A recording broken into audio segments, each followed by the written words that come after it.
एक ऐसा शख्स जिसने अमेरिका की राजनीति को हिला दिया, एक ऐसा राष्ट्र जिसने दुनिया की फैक्ट्रियों पर कब्जा कर लिया, और एक जंग जो बंदूक से नहीं डॉलर से लड़ी गई।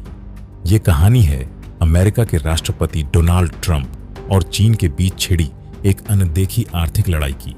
ये है ट्रेड वॉर की कहानी, जहां कीमतें बढ़ीं, नौकरियां गईं और बाजार कांप उठे। क्या ये केवल व्यापार का विवाद था या कोई और बड़ी साजिश? 2016 डोनाल्ड ट्रंप राष्ट्रपति बनते हैं। उनका नारा मेक अमेरिका ग्रेट अगेन, लेकिन कैसे? उनका दावा था चीन अमेरिकी कंपनियों को चूस रहा है, नौकरियां चुरा रहा है। उन्होंने ठान लिया अब चीन को सबक सिखाना है, और शुरू होती है एक टैरिफ वॉर। अमेरिकी सामान पर चीन में और चीनी सामान पर अमेरिका में टैक्स लगने लगते हैं। चीन ने भी जवाब दिया, सोयाबीन, कार, टेक्नोलॉजी पर भारी टैक्स। दोनों देशों ने एक दूसरे के अरबों डॉलर के सामानों पर टैक्स लगाया। लेकिन सवाल था, कौन जीतेगा ये आर्थिक जंग या दोनों हारेंगे? टैरिफ का असर अमेरिका के दिल तक पहुंचा। किसान बर्बाद, कंपनियां परेशान, महंगाई आसमान पर, डॉलर की कीमतें बढ़ी, शेयर मार्केट डगमगाने लगे। क्या ट्रंप ने अमेरिका के लिए खुद जाल बिछा दिया था? 2019 आते आते आर्थिक मंदी की आहट सुनाई देने लगी।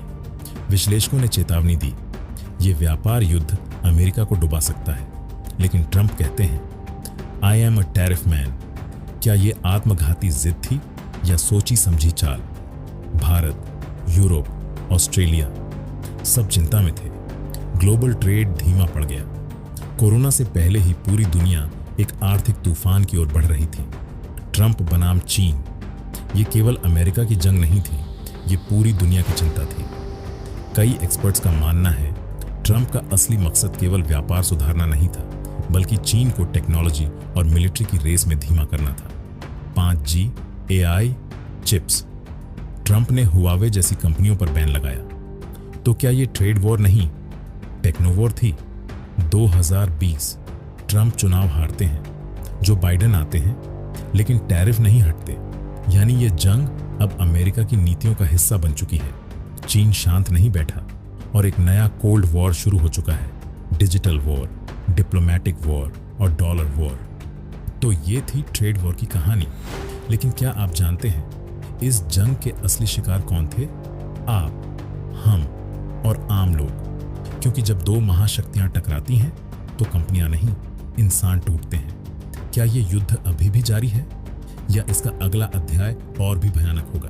जवाब शायद आने वाले वर्षों में सामने आएगा।